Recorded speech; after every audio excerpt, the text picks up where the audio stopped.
প্যান্ডেল আছে বোন, আমার কাছে বেশি ওয়াজ ছেলে মেয়ের আলাদা নাই। আপনার সতর আর পুরুষের সতরে কিছু পার্থক্য আছে। ঢাকাতে আপনার জন্য অসুস্থ হন আপনি, সেখানে সলাৎ আপনার জন্য নিষিদ্ধ এবং এতে আপনি পরেটার কাফারা করতে হয় না। পুরুষ কখনো তার জন্য সলাৎ নিষিদ্ধ হয় না, সে করতেই হবে যতদিন সে বেঁচে আছে, একদিনের জন্য তার জন্য নিষিদ্ধ হয় না। এইভাবে কিছু পার্থক্য আছে। পিতৃ সম্পত্তি আপনি ভাইয়ের অর্ধেক পাবেন, এটা একটু ভিন্নতা আছে। আপনি মা হবেন, ও বাবা হবে, এখানে কিছু ভিন্নতা আছে। আর ওর বাপ মরে যাওয়ার আগে ইচ্ছে করে মেয়ে পেয়ে গেলে আরেক বেটার পোলা ভাগ পাবে, মেয়ের জামাই আর নাতিরে তো ভোগ করবে, এই ভয়ে বেঁচে থাকতে ছেলেদের নামে সব জমি লিখে দিয়ে গেছে। জালেম ওই মেয়েটাকে ফকির মিসকিন করে দিল। আর এর ভাই জমি যতক্ষণ আছে এটা ডাইকে ডাইকে খাওয়াবে, মাসে 2 মাসে ঈদে সামনে জামা কাপড় সেমাই চিনি এগুলো দিয়ে থাকবে। কেন? জমি দিবে জন্য। এখন ওই বোন চিন্তা করে, আরে যদি আমি সম্পদ নিয়ে আসি, যা একে তো সেটা ডাবল পাইলো, আমি অর্ধেক পেলাম, একটুকু যদি নিয়ে আসি ছেলে নিয়ে স্বামী নিজের দরকারে, বলে যে অংশ আনলে ধ্বংস হয়। তুই অংশ নিয়ে ধ্বংস, তোর অংশ ধ্বংস হবে। তোর বাপের অংশ তুই খাবি, তুই ধ্বংস হবি না। তোর বাপের অংশ তোর বোনে খাবে, সে তার বাপের অংশ খাবে, সেখানে ধ্বংস হবে। তোকে যা আল্লাহ নির্ধারণ করে দিয়েছে, নির্ধারক আল্লাহ, এখানে তোর অধিকার রেখেছে আল্লাহ, ওই মেয়ের জন্য অধিকার রেখেছে আল্লাহ। তুই খালি ধ্বংস হবি না, ও খালি ধ্বংস হবে কেন? এদেশের বাপ ভাই সবাই প্রায় জুলুম করে মেয়ের প্রতি, স্ত্রীর প্রতি, ইভেন মায়ের প্রতি। প্রায় ছেলেরা তাদের বাপকে যেভাবে ভয় পায়, মাকে সেভাবে ভয় পায় না, প্রায় ছেলেরা। তো আমি বোনদেরকে বলি, শোনো বোন আমার, আমি সলা নিয়ে কথা বলছি, এখানে সব সমান। আমি কুসংস্কার নিয়ে কথা বলেছি, উদাহরণ দিয়েছি, হারাম হালাল নিয়ে বলেছি, সবার জন্য সমান। আল্লাহ নবী সাল্লাল্লাহু আলাইহি ওয়াসাল্লামের উম্মত মহিলা এবং পুরুষ সবাই। মহিলা এবং পুরুষ যে আল্লাহ নবীকে অনুসরণ করবে সে আল্লাহ নবীর উম্মত। আর আল্লাহ নবী বলেছে, কুল্লু উম্মতি ইয়াদখুলুনাল জান্নাহ, আমার সকল উম্মত জান্নাতে যাবেই যাবে। ভাই আমার, বোন আমার, তোমরা আল্লাহর উম্মত। শোনো, এখানে আজকে আসছো, 2-4টা হাদিস বলি, মনোযোগ দিয়ে শুনে, তুমিও চলে যাও, আমি চলে যাই। যারা যারা শেভ করে তো শেভই থাকতে পারে না, কি কোন শেভ? তাও জুমার দিনে করে শেভ। শোনো, জুমার দিন কিয়ামত হবে। কয় বছর পরে হবে তা আমি জানি না, কয় বছর পরে হবে তা আমি জানি না। আপনারা তো জানেন যে আল্লাহ সুবহানাহু ওয়া তাআলা জুমার দিনে কিয়ামত হবে। দিন কি? যেই বারে তোমার দেশে সিনেমা রিলিজ হয়, কারণ তুমি এটা দেখবা, ও জানে। আজকে ছুটি না, আজকে কি ছুটি? সিনেমা আজকে রিলিজ হবে যাতে তোমরা সবাই দেখতে পারো। ওই দিন পৃথিবীটা ভেঙে চুরমার হয়ে যাবে। ওই দিন সমুদ্রের পানিগুলো উদ্দোলিত হবে, পাহাড় পর্বতগুলো কীটপতঙ্গের মতো হবে, তারকা নক্ষত্র ঝরে পড়বে, সূর্য আলোহীন হয়ে যাবে, মাটি তার সবকিছু বের করে দিবে। ওই দিন তুমি সিনেমা দেখো ভাই। আর কালকে শুক্রবারের জন্য, আজকে বৃহস্পতিবার, সারা রাত তুমি জেগে থাকবা কেন? কালকে শুক্রবার, তুমি জানো না কালকে কিয়ামতের দিন। কিয়ামত কবে যদি কেউ আমাকে প্রশ্ন করে, আমি বলি শুক্রবার। আমি বলি কি? শুক্রবার। জুমার দিনকে কেন্দ্র করে মানুষ বেহায়াপনা সিনেমা নাটক রিলিজ করতো, যে আজকে জুমা, সবার বন্ধ, আজকে হবে বেহায়াপনার দিন। মানে শুক্রবার তাহলে কেন রিলিজ করেছে আমার ভয়েস? আপনি কি বোঝেন না এটা? আপনি এতই কি বলছেন ভাই? না এত বোকা আপনি না, কি বলেন আপনি? বললাম বিশ্বাস করেন, আপনি এত বোকা। জুমার দিন কেন সিনেমা নাটক হয়? কারণ আপনার বন্ধ আজকে, আজকে বেহায়াপনার দিন। এই যে আপনাদের এই ব্রিজের পাশে 300 ফিটে গেলে দেখা যায় শুক্রবারে কত নোংরামো হয়। জুমার দিন নোংরামের দিন, কারণ আজকে বন্ধ, আজকে কামলা খাটার দিন না, আজকে হচ্ছে অশ্লীলতার দিন। জুমার দিন ইসলাম বিরোধিতার দিন, জুমার দিন জিনা করার দিন। এটা কি হচ্ছে তাহলে? আসলে আমি ভুল বলছি। কারণ জুমার দিন বন্ধ, গরিব ধনী এদেশে সবার বন্ধ জুমার দিন। জুমার দিন বান্ধবীকে নিয়ে হাতে হাত ধরে গুনগান টুংটাং গান গাইতে গেতে হাত ধরে হাঁটের দিন। তোর সিম কয়টা রে ভাই? চিল্লাবা না, যাবে হাত দিলে 2-3টা সিম বাইরে হবে তোমারও। ফাইজলামি করো না, বলছি আগে মনোযোগ দিয়ে কথা হবে। আমি তো তোমাকে বলি না ঠিক কিনা, তুমি বলবা ঠিক। তোমার ঠিক বা ঠিক এখানে কথা বলতে আসছি, আমি বিলিভ করি আমার ভুল হইতে পারে, তবে তোমার ঠিক কিনা জিজ্ঞাবো না। রাসূল কতটুকু দিয়েছে আসেন আমরা জেনে নেই। আমি বলছি, আপনার মনোযোগ দিয়ে শুনুন, আমি বেশিক্ষণ নাই। আন আব্দুল্লাহ ইবনে মাসউদ রাদিয়াল্লাহু আনহু قال, ভাই আপনারা দাঁড়ায় আছেন, কষ্ট হচ্ছে না তো আপনাদের? আপনারা যারা দাঁড়ায় আছেন কষ্ট হচ্ছে না তো? আমি বিরক্ত করবো ইনশাআল্লাহ, আমি চলে যাবো। আমি ওইরকম বক্তা না যে এত মানুষ দেখলে আর ছাড়তে ইচ্ছে করবো। আপনি বিলিভ করেন, আরো বেশি হলেও আমি আমার সময় মতো চলে যাবো ইনশাআল্লাহ। কারণ আমি বিশ্বাস করি একটা হাদিস একজন মানুষের জীবন পরিবর্তন করতে পূর্ণাঙ্গ সক্ষমতা রাখে, যদি তা মুস্তাফা থেকে হয় আর যদি তা আপনি গ্রহণ করেন। সাল্লাল্লাহু, ইসলাম কি, দ্বীন কি? তিনি সুবহানাহু ওয়া তাআলা বলছেন, ওয়া মা আতাকুমুর রাসূল ফাখুযুহু, যা রাসূল দিয়েছে সাল্লাল্লাহু, নিয়ে নাও। ওয়া মা নাহাকুম আন, রাসূল যা থেকে নিষেধ করেছে ফান্তাহু, ছাড়ো। দেখেন তো আপনার রুকু রাসূল দিয়েছে কিনা যেভাবে আপনি দেন সাল্লাল্লাহু আলাইহি ওয়াসাল্লাম। দেখেন তো আপনি যে মুনাজাত করেন তা রাসূল থেকে কিনা। দেখেন তো আপনি যে সালাত আদায় করেন তা রাসূল থেকে কিনা।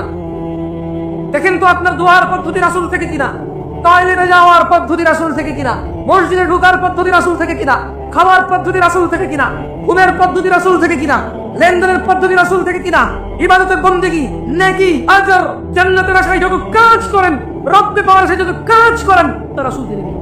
চেক করেন না। যদি চেক না করেন কিভাবে বুঝবেন তা রাসূল থেকে কিনা? বুঝার তো কোনো অপশন নাই। কিভাবে বুঝবেন? ওয়ামা আতাকুমুর রাসূল, যা রাসূল দিয়েছে ফাখুযু, নিয়ে নাও, তাই নাও। ওয়ামা নাহাকুম আন, যা থেকে রাসূল নিষেধ করেছে ফান্তাহু, ছেড়ে দাও। কতটুকু দিয়েছে রাসূল? এটা একটা প্রশ্ন জারি কিনা যে আল্লাহ বলছেন যে যা রাসূল দিয়েছে নিয়ে নাও, তো উনি কতটুকু দিয়েছেন? আল্লাহ বলছেন যা নিষেধ করেছে তা বর্জন করো, তা ছাড়ো, তা বাদ দাও। তো কতটুকু নিষেধ করেছেন? 2024 সালে এসে যে প্রবলেম আমি ফেস করি, 2025 সালে এসে যে দুনিয়ায় আমি সম্মুখীন, উনি এখানকার জন্য কতটুকু দিছে আসলে?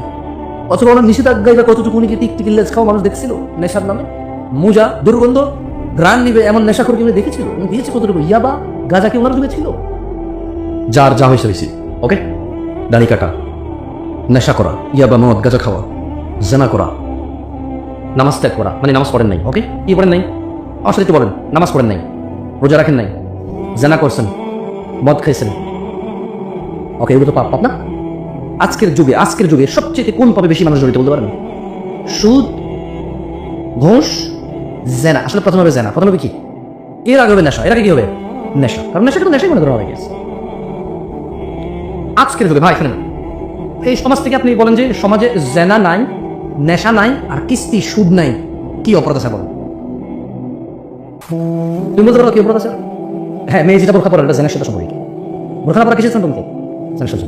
ওই যে জর্দা খায়, তামাক খায়, ওই যে সিগারেট খায়, নেশার সাথে সম্পর্কিত। কিসের সাথে? নেশা। ওকে, নেশা নাই সমাজে, কারণ সিগারেট, জর্দা, তামাক, ইয়াবা, গাঁজা, মদ নাই। জানা নাই তোমাদের গ্রামে, জানা নাই মানে কি নাই? মানে কোনো মেয়ে খোলামেলা শুধু জামা পরে রাস্তায় হাঁটতেছে, মানে কোনোভাবেই তার দেবরের সাথে দেখা দিচ্ছে না, মানে স্কুলের ছেলে মেয়েরা আলাদা আলাদা পৃথক, মেয়েকে মেয়ে পড়াচ্ছে, ছেলেকে ছেলে পড়াচ্ছে, তাদের স্কুল মাদ্রাসা পৃথক। জানা নাই কি নাই? জানা নাই মানে পার্কে কোনো ছেলে মেয়ে হাত ধরে হাঁটতেছে না, মানে বাপ মেয়ে ছেলে মেয়ে সবাই মিলে বসে বসে নাচ দেখতেছে না, মানে ওই যে কোনার দোকান আছে না, কোনার দোকান, ওই দোকানে যে টেলিভিশনটা চলে, সবাই পান খায় আর বসে বসে দেখে নাটক, সিনেমা, সবাই মিলে জানা লিখতো, এটা নাই। এটা কি নাই? তোমার গ্রামে কি অপরাধ আছে বলো? নাই। আরে ভাই নাই, ভাই তো জানা নাই কি নাই? জানা নাই। আহারে ধরে নিলাম তর্কের খাতিরে, কথা বুঝেন, তর্কের খাতিরে ধরে নিলাম জানা নাই কি নাই? নেশা নাই কি নাই? হারাম উপার্জন নাই, মানে সুদ, ঘুষ, মিথ্যা কথা বলে এই করা, হারাম উপার্জন নাই। কি অপরাধী আকার অপরাধী বলতে পারলাম? কি মানুষ খুন করেন আপনারা? মানুষ খুন করেন? আপনাদের ঘরে কি ঘরে ঘরে চোর? ডেলি মারামারি করেন? একজনের ডেলি গালাগালি করেন? আসলে আপনার অপরাধটা কি দিলা? সলা আদায় করেন না, সলা আদায় করেন না। এটা তো এটা আমি আমি আমি বলতে চাচ্ছিলাম যে জেনা, নেশা, হারাম উপার্জন, এই তিনটাকে বাদ দিলে আমাদের সমাজে তেমন বেশি অপরাধ নাই, জানেন? আসেন আজকে আপনাদের কিছু ফর্মুলা বলে যাই ফিরে আসার। জীবনে যত জেনা করেছেন, জীবনে যত নেশা করেছেন, বোন ভাই, জীবনে যত জেনা করেছ, যত সিনেমা নাটক দেখেছ, যত গান বাজনা দেখেছ, যত আজে বাজে অশ্লীলতায় তুমি লিপ্ত ছিলা, যত নেশায় তুমি লিপ্ত আছো, ভাই আমার শোনো, তিনি সুবহানাহু ওয়া তাআলা বলছেন ইল্লা মান তাব, অতঃপর যে ফিরে আসে, অতঃপর যে গুনাহ আর করবে না সিদ্ধান্ত নিয়ে নিছে, ওয়া আমানা, ঈমান আনে, ওয়া আমিলা আমালান সালিহা, এবং সৎ কর্ম সম্পাদন করে, ফাউলা ইকা ইউবাদদিলুল্লাহু সাইয়্যাতিহিম হাসানাত, যেই জেনাকারী বলেছে আল্লাহ আর করবো না, যেই নেশাখোর বলেছে আল্লাহ আর করবো না, বলার পরে ঈমান এনেছে, কিছু ভালো কাজ করেছে, আল্লাহ বলছে যে জেনাকারীর জেনা, নেশাখোরের নেশা, অপরাধীর অপরাধ নেকিতে পরিবর্তন করবে আল্লাহ। ওয়া কানা আল্লাহু গফুরুর রাহিমা, কারণ তিনি আল্লাহ হচ্ছে ক্ষমাশীল, পরম দয়ালু। আনাস ইবনে মালিক রাদিয়াল্লাহু আনহু قال, আনাস ইবনে মালিক রাদিয়াল্লাহু আনহু থেকে বর্ণিত, তিনি বলেন سمعت رسول الله صلى الله عليه وسلم, আমি আল্লাহর রাসূল সাল্লাল্লাহু আলাইহি ওয়াসাল্লামকে বলতে শুনেছি। আনাস ইবনে মালিক রাদিয়াল্লাহু আনহু বলছে, আমি আল্লাহর নবীকে বলতে শুনেছি, আনাস ইবনে মালিক রাদিয়াল্লাহু আনহু বলছে যে আমি আনাস নিজে আল্লাহর নবী সাল্লাল্লাহু আলাইহি ওয়াসাল্লামকে বলতে শুনেছি, আল্লাহ বলছেন, ইয়া ইবনে আদম, হে আদমের সন্তান, হে আদমের মেয়েরা, হে আদমের ছেলেরা, হে আদমের ছেলে মেয়ের ধনী দরিদ্র যত আছো, হিন্দু, বৌদ্ধ, খ্রিস্টান, মুসলিম, নন মুসলিম, নাস্তিক, আস্তিক, যত মানুষ আদমের ছেলে মেয়ে আছে সবাইকে আল্লাহ ইয়া ইবনে আদম, হে আদমের ছেলে মেয়েরা। মুসলমান না কিন্তু, বাবা আদমের ছেলে। এই পৃথিবীতে যত মানুষ আল্লাহকে মানে আর মানে না, এই পৃথিবীতে যত মানুষ আল্লাহকে ডাকে আর ডাকে না, এই পৃথিবীতে যত মানুষ আল্লাহ স্বীকৃতি দেয় আর দেয় না, এই পৃথিবীর যত মুশরিকরা আছে, মুওয়াহিদরা আছে, মোট কথায় এই পৃথিবীতে যত মানুষ আছে, যত মানুষ সবার জন্য একটা দারুণ দারুণ সুসংবাদ আছে ভাই। আল্লাহ বলছেন যে ইয়া ইবনে আদম, হে আদমের সন্তানরা, ইন্নাকা মা দাউতানি ওয়া রাজাউতানি গফারতু লাক, যদি তোমরা আমি আল্লাহকে ডাকো, আমার কাছে ফিরে আসো, আমাকে ডাকো, গফারতু লাক, তোমাদের ক্ষমা করব, আলা মা কানা ফীকা ওয়ালা উবালি, ও আদমের ছেলে, আলা মা কানা ফীকা উবালি, যদি আমাকে ডাকো আর ফিরে আসো আমার আল্লাহর কাছে, তোমার গুনাহ যাই হোক না কেন আমি ক্ষমা করব। ইয়া ইবনে আদম, হে আদমের সন্তানরা, লাউ বালাগাত যুনুবুকা আনানাস সামা, যদি তোমাদের গুনাহ আসমানের মেঘমালা পর্যন্ত পৌঁছায়, সুম্মা ইস্তাগফারতানি, অতঃপর তোমরা যদি বলো আল্লাহ আমাকে মাফ করেন, আল্লাহ বলছেন গফারতু লাক ওয়া উবালি, তোমাকে মাফ করব, কার পরোয়া করব না। কিন্তু কি একটা শর্ত আছে, ইয়া ইবনে আদম, হে আদমের সন্তানরা, ইন্নাকা লাউ আতাইতানি বিকুরাবিল আরদি ফাতিয়া, হে আদমের ছেলে মেয়েরা, তোমরা যদি এই জমিন পূর্ণ অপরাধ নিয়ে আমি আল্লাহর কাছে আসো, সুম্মা লাতিতানি, অতঃপর আমি আল্লাহ জমিন পূর্ণ তোমার একজনের অপরাধের মধ্যে, লা তুশরিকু বি শাইআ, তোমার জমিন ভর্তি অপরাধ কিন্তু আমি দেখতে পাচ্ছি তুমি আমার সাথে শিরক করো নি, আল্লাহ বলছেন যে লা আতাইতুকা বিকুরাবিহা মাগফিরা, শোনো, তোমার জমিন পূর্ণ অপরাধের মধ্যে যদি শিরক না থাকে, আমি আল্লাহ জমিন পূর্ণ ক্ষমা নিয়ে এসে ক্ষমা করব।